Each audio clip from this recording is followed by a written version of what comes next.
ಹೆಸರು S M ಸೋರ್ಟೂರ್ ಅಂತ. ಇಲ್ಲಿ ಬೆಂಗಳೂರಲ್ಲಿ ನಾನಿರೋದು. ನನ್ನ ಪತ್ನಿಗೆ ಗರ್ಭಕೋಶದ ತೊಂದರೆ ಆಗಿತ್ತು.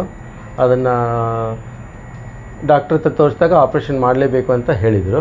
ಹಾಗಾಗಿ ಈ ಆಪ್ರೇಷನ್ ಎಲ್ಲಿ ಮಾಡಿಸ್ಬೇಕು ಅಂತ ನಮ್ಗೆ ಗೊತ್ತಾಗಲಿಲ್ಲ. ಯಾವ ಡಾಕ್ಟರು, ಯಾವ ಹಾಸ್ಪಿಟ್ಲು, ಅದ್ರ ಬಗ್ಗೆ ನಮಗೇನು ಗೊತ್ತಾಗಲಿಲ್ಲ. ನಾವು ಆನ್ಲೈನ್ ಸರ್ಚ್ ಮಾಡಿದಾಗ ಡಾಕ್ಟರ್ ಫಣಿ ಮಾಧುರಿ ಅವ್ರದ್ದು ರಿವ್ಯೂಸ್ ಚೆನ್ನಾಗಿತ್ತು, ಅವ್ರದ್ದು ರೇಟಿಂಗು ಚೆನ್ನಾಗಿತ್ತು. ಮತ್ತು ಅಪೋಲೋ ಹಾಸ್ಪಿಟ್ಲಿಗೂ ಒಳ್ಳೆ ಇದು ಇದೆ, ಹೆಸರಿದೆ. ಹೀಗಾಗಿ ಇಲ್ಲಿ ಬಂದ್ವಿ. ನಾವು ಮೇಡಮನ್ನು ಭೇಟಿ ಆದ್ವಿ. ಅವರು ಆಪ್ರೇಷನ್ ಡೇಟ್ ಫಿಕ್ಸ್ ಮಾಡಿದರು. ನಾವು ಅಡ್ಮಿಟ್ ಆದ್ವಿ. ಅವ್ರು ಹೇಳ್ದಂಗೆ 2 ದಿನದಲ್ಲಿ ಆಪ್ರೇಷನ್ ಆಯಿತು ಮತ್ತು ಪೇಷಂಟು ಹುಷಾರಾಗಿದ್ದಾರೆ. ಇಲ್ಲಿ ಮೇಡಮ್ದು ಮತ್ತು ಹಾಸ್ಪಿಟ್ಲದ್ದು ಎಲ್ಲ ಇದು ಭಾಳ ಚೆನ್ನಾಗಿದೆ, ಕೇರು.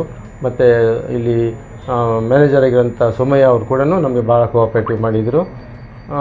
ಟೋಟಲಾಗಿ we are happy.